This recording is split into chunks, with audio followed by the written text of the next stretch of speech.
What is up, y'all? It is bench day. I'm pretty excited. We should be hitting a double today. I'm hoping for 425.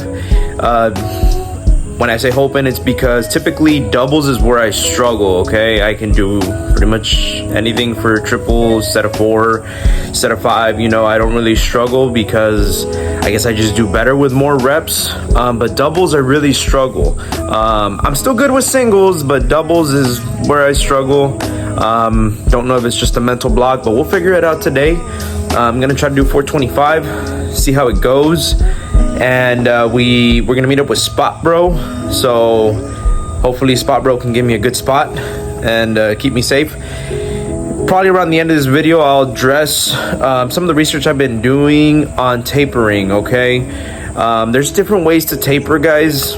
Many different ways to taper. I think I've done pretty much all of them except one, which I'll talk about. But I did some research and I found out a couple of interesting things. Now, do I think there still needs to be more research done? Of course. But obviously, you know, as time passes, more articles will get released. Hopefully someone's actually doing their own studies and, you know, getting some more research for us. But I did do some. I'll discuss my findings and we'll talk about it after my workout. So let's go hit this bench session. See you in a bit. All right, guys, we're at the gym, ready to go. Let's see how it goes. A little side note, a little sad. Spot Bro's not here yet, so hopefully he didn't leave me here to die. But we'll see. Let's give him some time.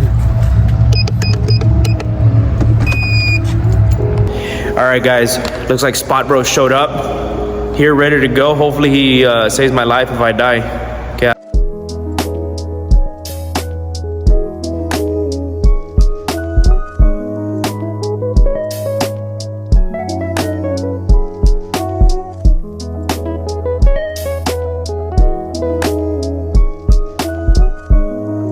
All right, guys, so we're gonna go 425 on the pound plates. Spot Bro's gonna take care right of me. here, the best spot you could get in town.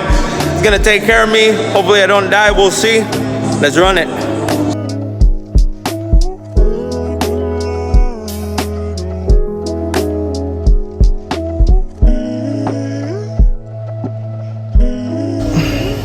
Just finished the workout, guys. Overall, today was a successful day.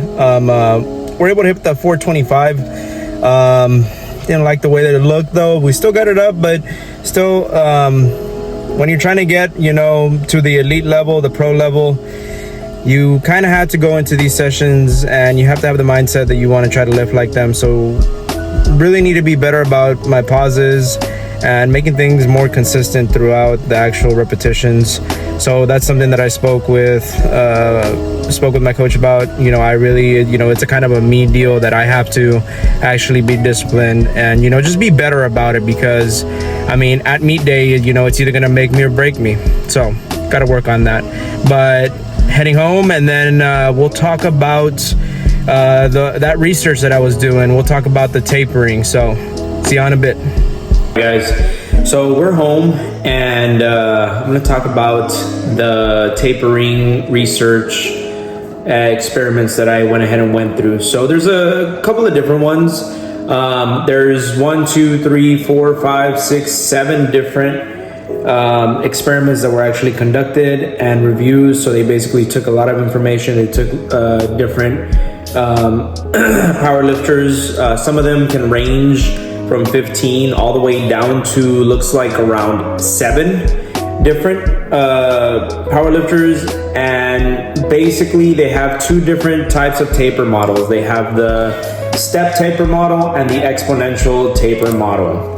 So I'm gonna go ahead and start by talking about what the step taper model is. Step taper model, basically all it does is it removes, let's say, 50% of the volume that is being done, maybe possibly 2 weeks out from the actual competition itself. So that's typically what we see. That's, you know, what mostly everyone does. They just reduce the amount of volume. That way, after the overreaching is already done, then your body should be fresh whenever you actually step onto the platform. That, you know, what we see. The other one is the exponential. So let's talk about the exponential. The exponential taper model basically does it gradually and slowly, or it could be done fast as well.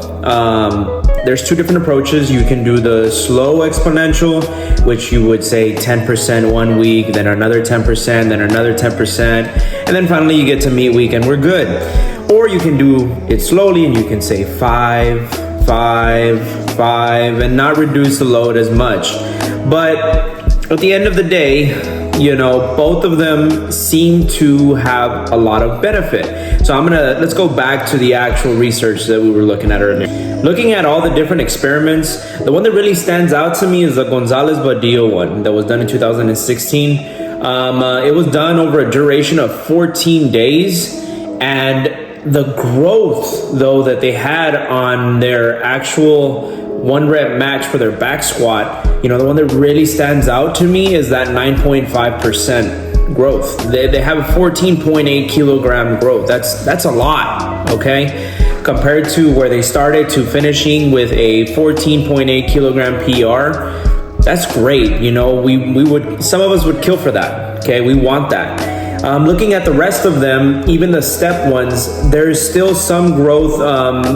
Looks like the Williams and the Pritchard experiments didn't actually measure the back squat growth, but if you look at the Williams one, they did measure the bench press one, and that one had an 8.1 kilogram growth, which is crazy. That's good to get that on your bench press. And those are based off of the step ones, the step taper. But what really impressed me about all of this is that all of them pretty much showed growth. If we look at it, there's a trend. When you taper, you end up showing growth. Now, there's two things you can taper. You can taper intensity, or you can go ahead and taper your volume. Or you can taper both, okay, in tandem. The only way that, that you're actually gonna find out is by testing it out. And one main thing that this, whole experiment says is that every single individual is different, okay? Everyone's gonna be individualized. Some individuals react better to just reducing the intensity and then revamping right before the meet, or even just doing away with most of the volume and leading up to with just singles. It just depends on the individual. So I think looking at this from a whole, going into the next prep, for some of my lifters, I'm going to be using this research. That way it can go ahead and benefit them. I recommend that if you want to get your hands on this, I'll go ahead and I'll post a link here under in YouTube. That way you guys can go ahead and take a look at it. I really appreciate you guys watching. Wait for the next one. Peace.